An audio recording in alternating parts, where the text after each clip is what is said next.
can look for new limited edition 15 packs of Original 16 Canadian Pale Ale. Each pack includes a mix of collectible cans for the ultimate Flames fan to proudly display. Original 16, official beer sponsor of the Calgary Flames.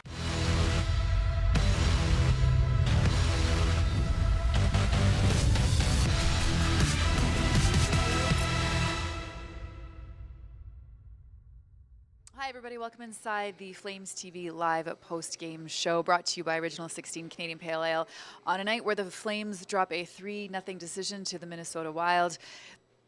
Calgary, I mean, really in need of a win tonight, but they run into a hot team. They run into a very good goaltender, and Here we are as they drop their 5th in a row.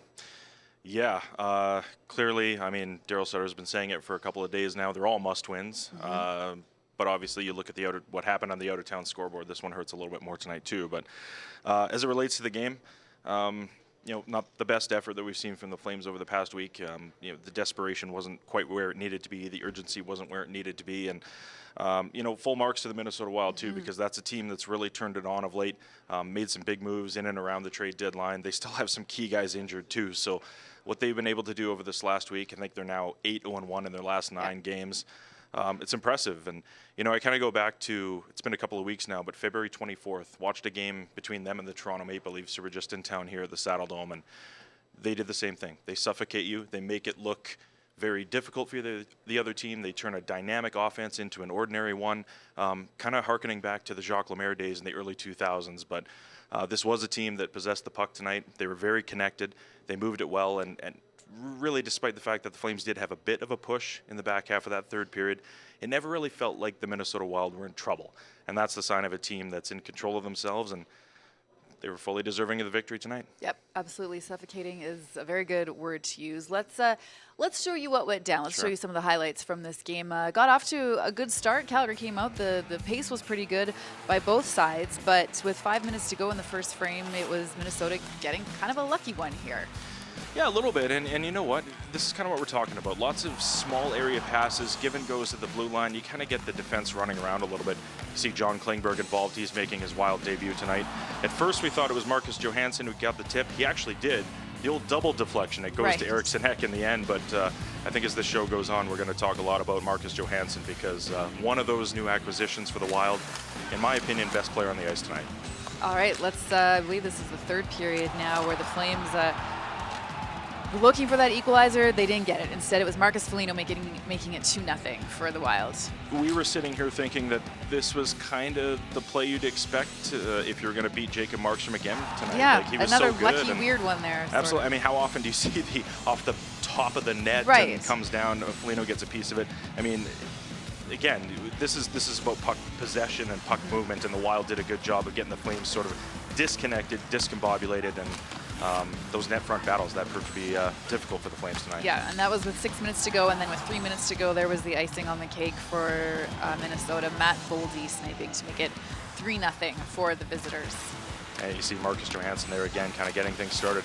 I'll have to look at the final numbers. I know through 2 periods he was up 5-1 on scoring chances, and this is a guy that came into the night with 28 points on the year, so I think he's a little bit revived, rejuvenated, getting a chance to go on a playoff push here, and full marks to it. But again, it's just sort of getting the Flames running around, and from the tops of the circles on in, that's where the Minnesota Wild were feasting tonight, and it was kind of impressive to watch in one way, but obviously on the Flames side of things, that's the frustrating style of hockey because you feel like you're doing a lot without getting much accomplished. Right. And I mean, at times, it sounds strange to say, but goals have been hard to come by for this team, right? Yeah. Timely goals, and again, a great goaltending performance by Filip Gustavsson. I think he had 31 saves tonight. Yeah, he did. The challenge is that most of those came in the third period. And when you're trailing a game, we know the Flames have not come back to win a game, went down after 2 this season. That's obviously something they need to course correct here down the stretch. But it was at that second intermission, I started, going through the numbers, and I think the Wild were up 2-1 on scoring chances. So there was just not enough happening in and around in those high danger areas for the Flames. And Filip Gustavsson is a heck of a goaltender. I think he's posting a .930 save percentage right now, which puts him in the top percentile among goaltenders in the NHL. This is a guy who knows how to protect leads, but the Flames were not making it nearly difficult on him enough until the third period when that push was on. they got some chances. We know we're going to talk a little bit more about Tyler Toffoli's breakaway. That could have completely changed this game on its head, but what you're seeing in this pack here, a lot of perimeter play. Michael Backlund, very good tonight. He was one of those guys penetrating in the inside, and there's that breakaway look we just talked about. Tyler Toffoli settling it down, gets a good shot away, but Gustafsson, top of his crease, challenging the shooter. We talked about it, not overcommitting to the shot. He was there, makes himself big, makes himself boring, but that's an effective way to play goal in the NHL these days. Yeah, looks super solid, very confident. Like you said, never really worried about anything out there the whole game. On the flip side of that, Jacob Markstrom, up and down this season, had a really strong game the other night, though, and I feel like he followed it up with another really strong one. We saw the double deflection there, a little unlucky on the first one, and then off the back of the net. He made some really good saves in this one, I thought. Yeah, he was the reason that the Flames were in this game, and it started in the first period. I mean, you take a look at some of the highlights tonight. This was a guy that was dialed in, truly, really a carryover from the other night, because he was what kept him in the game against the Toronto Maple Leafs. But we talk about the high danger opportunities, and there was a lot of this right around the blue paint, kind of just sort of getting in everybody's grill. And so many of these shots are coming from, like we talked about, inside the circles, small area passes, give and goes. Those are the types of things that ultimately generate offense in this league. But this is a guy that looks more confident maybe than he ever has. But once again, it's sort of the same old script. We talked about it the other night after that loss to the Toronto Maple Leafs, just not enough goal support. Michael Backlund, spoke to him at the intermission. He was one of the guys that stood out a little bit tonight. I think he finished with 4 or 5 shots. So a bit of a push from him, but otherwise not much from anyone else really on the Flames. No, but Michael's totally that guy that's going to bring others into the fight. So maybe it didn't quite happen tonight, but this is a guy that's been doing it all year. And, he spoke at practice the other day. He's doing a lot of speaking to the media when you're playing at this level. Yeah. But he was talking a little bit about, what he wanted to prove this season. He wasn't terribly happy with the regular season, but felt that he was building on something in the playoffs. He's come into the season and has proved that. Talked about some of the leadership he brings on a nightly basis. But all these opportunities you're seeing here, because we're talking about how do you generate high danger opportunities, that's what he does. He's bringing Blake Coleman and Andrew Mangiapane into the fight along with him. And I like the shooting mentality he's developed too, because he's got a really good shot. He had a few good looks tonight, and he's kind of flirting with career pace numbers right now too. So if he keeps it up, the Flames are going to need that obviously down the stretch. But for him personally, you feel good because he's really put in the work to get here. Okay, I believe we have Daryl Sutter standing by. Yes, let's get some thoughts from the head coach on this loss. What was your assessment of what you saw out there? I think it's 2 games in a row where we've got really good goaltending. Goaltending gives us a chance to win, but I think our very little run support for them, especially from our top guys. Fairly obvious. You heard the fans booing at the end. Do you blame them? Well, when you lose, I'd boo too, right? I mean, I don't think they're booing the team. Who are they booing? As I said, our top players got to be better players. That's for sure. At what point, when you're trailing by a goal, do you try to change up the strategy or approach given the lack of success this season when trailing by a goal? Well, I don't think you change your strategy when you're down by a goal.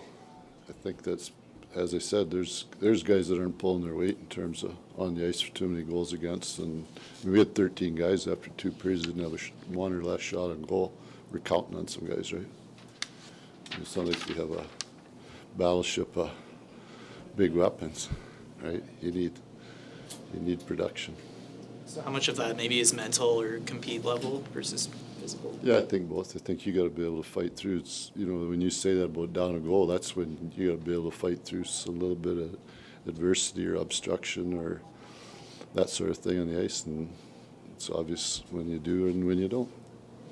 Doesn't mean you win or lose the game, but you have to be able to see a real great effort from those guys.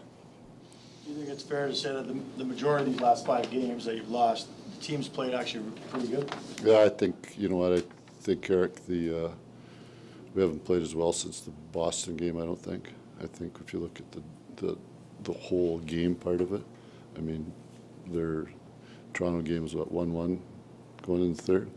Tonight's 1-0, so you're not going to win with 1 goal in 2 games. Daryl, you've seen a lot in this game. Have you seen a goal like that second one come out off the sort of back? Probably, yeah. I mean, it was a goal. Went to the net. Polina goes to the net. Okay. Thank you. You know what? Best part about the game? The 7 Chiefs. And then this morning meeting the elders too. It's pretty awesome. Pretty cool. Means a lot, I think, to everybody in the building. I mean, he makes a good point. That might have been the best thing that happened tonight was the Indigenous celebration that happened in the rink. Just a lot of really Absolutely. great special moments. Just a that we good, just saw. a good vibe. Saturday Totally. night, and a lot of smiles, a lot of good Yeah. energy. That's for sure. Yeah, unfortunately, the team couldn't follow up with the win. But I mean, you heard Daryl say it. You need your best players to be your best players. Markstrom was one of the best players. He gave Yeah. the team a chance to win. But one goal in the last 2 games is not going to get you a lot of wins. No, and you know, it was interesting. We were sort of nervous when that third period penalty came around. It was a 1-0 game at that point. Tyler Toffoli gets the breakaway off a great look from Noah Hannafin, a little Yeah. aerial feed. And you're thinking, okay, this is the moment, right? You needed something to go your way in the game and to try and break through a little bit, because the Wild were, you know, we used the word suffocating before. They were not making it very easy for you out there to generate offense and get through the middle of the ice in the neutral zone. So maybe you need to go up over the top a little bit, a little more often. Right, yeah. But you know, that's the guy you want in that situation, Yes. Tyler Toffoli. And, you know, you wonder what that goal in that situation, that time of the game, could have done for this team momentum-wise. But the fact it didn't go in almost speaks to the script that we've been following lately, unfortunately. It sure does, yes. Troy Stetcher made his debut Yeah. tonight. Looked pretty comfortable out there at times, maybe not so much at other times, but I mean, it feels like he's a good addition to the club. Yeah. Not sure how much he can contribute with 19 games to go, how much a difference he'll make, though. I'm fascinated to see, and you know, it was interesting this morning. He got word of the trade. He had that late night flight. Probably not a lot of sleep in the hotel last night, but he gets to the rink, and you know, fortunately for him, he's not necessarily walking into a totally new environment. He talked about some of the familiar faces that he's been able to see over the course of his career. Played with Chris Tanev and Jacob Markstrom in Vancouver. He played at the World Championship with Andrew Mangiapane, Tyler Toffoli as well in Vancouver, I should say. And he said he grew up with Milan Lucic, being a Richmond, BC guy. So hopefully a smooth transition that way, because you know how difficult it can be for a guy to have his life uprooted in that situation. But he steps in tonight. What did he finish with? We look at the stat sheet. 14:56 in ice time, so Right. a pretty heavy workload with Nikita Zadorov there. We saw what General Manager Brad Treliving said yesterday about what he brings to this team. Daryl Sutter said it this morning. They like his mobility. They like the ability that he can transport the puck and give you a little bit of, you know, just extra foot speed back there, because you know, that's been lacking in the absence of Oliver Shillington. But beyond that, he's a stay-at-home type defender. Yep. That's something in the absence of Michael Stone that they need, a right shot guy. I like the energy he brought, and it was good to see. He had his moments, that's for sure. Right. And you mentioned Brad Treliving. I mean, he obviously didn't do a lot on deadline day, sort of putting some confidence in the core group. Work around the edges. That's right, right. And so maybe, you know, everyone expecting, okay, they're going to get a bit of a lift from that. Like, this is it. This is the team right now. It's us for 20 games. But I'm not sure we saw that kind of spark out there tonight. No, but, you know, you've got a team on the other side that's done the same thing. They've made a number of deadline moves. Wrote it down here because it's quite the list. We talked about Marcus Johansson, Oscar Sundqvist, John Klingberg made his debut, Gus Nyquist. So a lot of fresh faces coming in, and that gives everybody a boost, there's no question. Okay, let's hear from the players and go inside the dressing room. Rasmus Andersson is giving his comments to the media. What's your assessment of this one tonight? Mediocre, honestly. Yeah, it's a 1-0 game. You know, to 10 minutes left of the third maybe, and you know, we got to find a push. We got to find some energy and to get the 1-1 goal and then go for the next one. And it's, you know, they scored the second one, and it's like there's just no energy after that, and you know, it's frustrating and yeah, very just mediocre, no energy, and just honestly nothing really happens. It's we got to find that push, and you know, Mark is playing really well back there, and we got to find a push when it's 1-0, and you know, get some energy and get going, and you know, play in the ozone and play with the puck and make plays and that kind of stuff. But we're not. You mentioned, I mean, it was a 1-0 game. Was the energy there from the get-go? Yeah, I mean, I think so, and I felt like it was there. And you know, first period, the game is kind of back and forth a little bit, and we have some look and they have some looks, and you know, they get obviously the 1-0 goal, and then they play a good tight checking game, and you know, we have some looks and that kind of stuff, but we don't get it in, and but that's what I mean. That's when we got to get. That's when we got to get the second wave and the third wave and the fourth wave, and right now we're not getting it. When you hear the boos, when you hear those boos at the end, how does that register?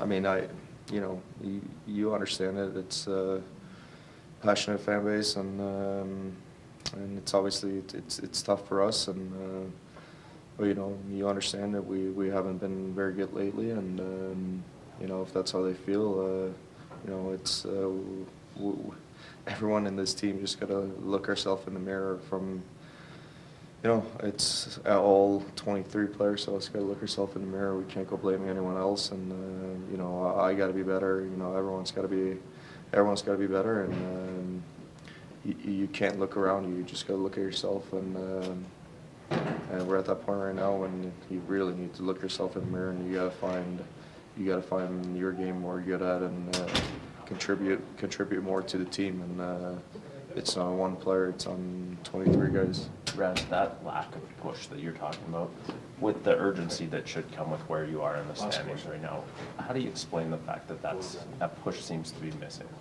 Yeah, I don't know. You know, it's, you know, we have our looks. You know, we have a breakaway and a couple 2-on-1s and that kind of stuff, but. We as I said, we just got to get the second wave and the third wave and the fourth wave, and we got to build on each shift, and you know, especially in the third period, and it feels like it just wasn't there, and it's frustrating, especially when they get the 2 and the 3-0, and you know, but that's what I'm talking about. We got to get the, you know, you got to follow it up, shift after shift after shift, and you know, we get a good shift, and then, you know, we get a couple bad ones, then we get a good one, then we get 3 bad ones, and that's why I said, like, every one of us in here really got to look ourselves in the mirror. Okay, thanks, Russ. So a perplexed-looking Rasmus Andersson to try and explain what went on tonight. He used the words mediocre and no energy over and over again. And for a team in a situation right now where you're fighting tooth and nail to make the playoffs, it is hard to explain tonight. Yeah, it is. Right. It is. You know, I think you used the word perplexing, which I think is good, because this was almost the first time, you know, in the last 10 days, 2 weeks, where we've really seen the team not back up the game on the ice with the words that we heard in the dressing room, right? Right. So you would have liked to see the desperation and the urgency there, but you know, we talked about how you're able to build momentum, and we saw a little bit of that in the third period, but I remember writing it down in the second period. A really good shift from Jonathan Huberdeau, Nazem Kadri, Jacob Pelche, who, again, probably among some of the best Flames skaters tonight. But when you and I looked at each other and we thought, okay, that was a good shift, but it doesn't do much unless you're able to build on that. You know, set the table for the next line, you know, create that energy so that you're starting to wear the other team down with consecutive shifts over and over again. And the very next shift, Minnesota had the puck, dump it in, you start chasing, and he's trying to break the puck out 200 feet again. So it just wasn't easy for them tonight. There's no question. And Rasmus said everybody's got to look themselves in the mirror, because it obviously doesn't get easier, and you face this team again another couple of days in a back-to-back situation. So wherever those answers are, you definitely want to find them pretty quick. Perhaps Milan Lucic has them. Yes. Let's hear what he has to say in the dressing room after the Flames go down 3-0 to Minnesota. Talking about the energy, was the energy there from the get-go? I know it was a 1-goal game. Did this group start the way it needed to?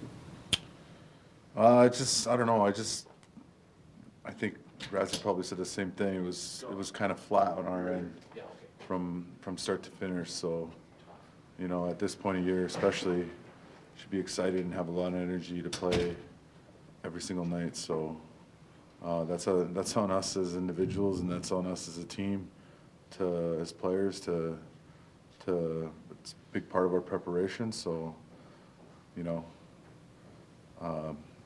energy is something we got to create within. Well, then, when you hear the fans booing, do you blame them? No, I mean, you know, they probably felt the same energy or the lack of energy like that we played with. So need to be better. Beyond energy, we keep hearing about how there's a lack of push. What's missing from you guys in order to get that push? Just got to be more competitive. Got to make more plays. Got to finish plays.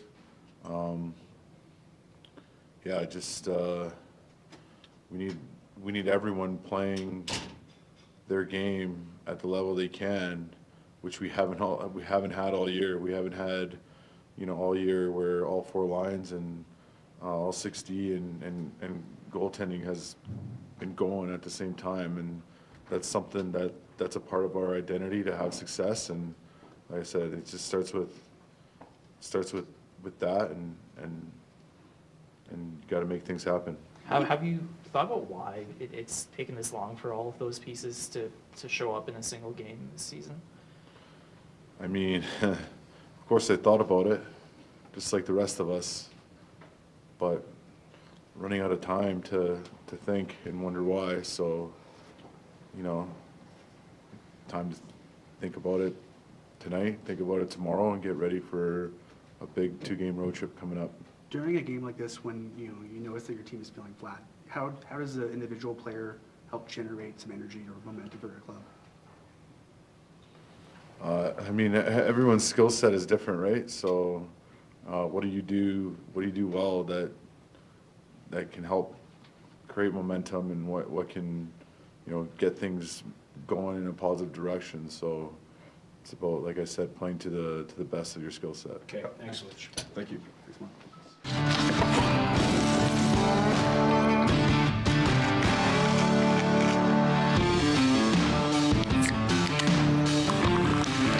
Original 16, a great way to celebrate things done well.